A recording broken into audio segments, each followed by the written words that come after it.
kunun tɛnɛ hôpital Point G ale dɔgɔtɔrɔw ka lafasa tɔn bɛ yen n'o ɲɛmaa ye Gida Landuru ye olu ye baarabila kɛ o baarabila min a bɛ daminɛ i k'a dɔn tɛnɛ ka taa laban fo jumadon kun jumɛn na ni baarabila in kɛra Gida Landuru a b'o ɲɛfɔ an ye. Dɔgɔtɔrɔso min n'o ye Point G ye o de kun ye dɔgɔtɔrɔso laban an bɛ se ka taa fɛnw kɛ yɔrɔ min na a kɛra dɔgɔtɔrɔso ye mun nɔgɔ ka ca mun analyse dɔw bɛ yen hali ni mɔgɔw kan ka opérer analyse minnu kan ka kɛ ka jolijɔ bana lajɛ a tigi la pour que ka se ka opérer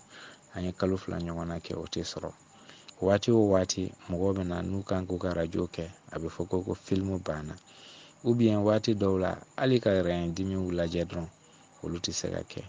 Bi tarata an y'an senfa ka se Point G dɔgɔtɔrɔso yɛrɛ kɔnɔna la an ni Fode Sinayoko an n'ale ye ɲɔgɔn ye ale fana bɛ lafasatɔn wɛrɛ la mun ni Gida Landuru ta tɛ kelen ye ale y'a jira k'a fɔ baara kɔni o bɛ ka kɛ Point G dɔgɔtɔrɔso kɔnɔna la an k'a lamɛn. Yan nɔ an bɛ Ala fo ka Ala barikada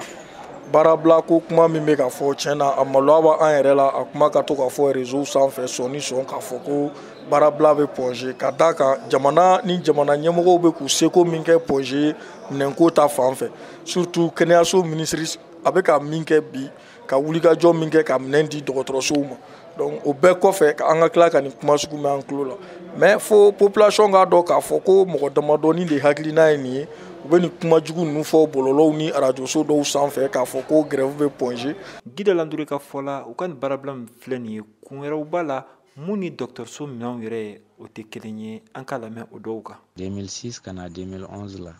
a fɔra mɔgɔw ka wari fara ɲɔgɔn kan pour que ka se ka yɔrɔ dɔ ɲini ka d'u ma mɔgɔ 348 olu de ye wari fara ɲɔgɔn kan a bɛ tɛmɛ 300 millions kan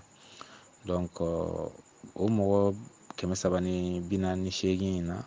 mɔgɔ 446 ɲɔgɔnna bɛ yen hali bi u ka yɔrɔ ko ma ɲɛnabɔ dɔw tanyana dɔw taara retraite la k'a sɔrɔ u ka yɔrɔ ko ma ɲɛnabɔ yɔrɔ ma ɲɛnabɔ wari ma sɔrɔ donc an ko tɛ se ka ɲɛ an bɛ wele ka jɔ kɛ pour que k'an ka hakɛw ɲini o la.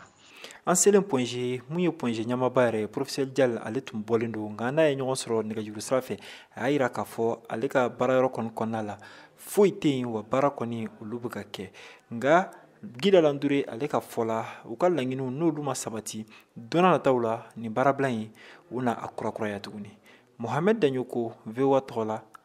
ka bɔ Bamakɔ.